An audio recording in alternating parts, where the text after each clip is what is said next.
ক্যাপশনে যে নামটা দেখেছো সেটা দেখে কি এটা খেতে ইচ্ছে করছে? তবে মন থেকে বলো, রান্নাটা দেখে কেমন লাগছে তোমাদের? জিভে জল আসছে কি না?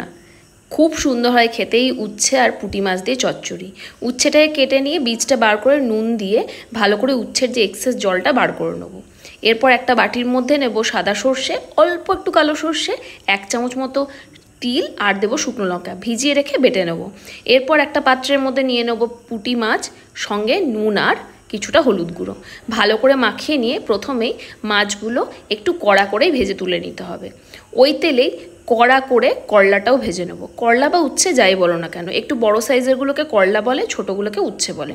দেখো বেশ লাল লাল করে কিন্তু উচ্ছেটা ভেজে তুলে নিতে হবে। ওই প্যানেই দিয়ে দেবো সর্ষের তেল, সঙ্গে দিয়ে দেবো 5 ফোড়ন আর আদা লঙ্কা বাটা, সঙ্গে একটা টমেটোও দিয়ে দেবো। একটু নুন দিয়ে টমেটোটা গলা অবধি মশলাটা কষিয়ে নিয়ে পরে সর্ষে আর তিল বাটাটা দিয়ে মশলাটা আরও খানিকক্ষণ কষিয়ে নিয়ে হলুদ গুঁড়ো দিয়ে আমি ভালো করে নাড়াচাড়া করে কিছুটা জল দিয়ে ফুটতে দিয়ে প্রথমে দিয়ে দেবো পুঁটি মাছ, তারপর দিয়ে দেবো কুচানো কাঁচা লঙ্কা আর দিয়ে দেবো ভেজে রাখা উচ্ছে।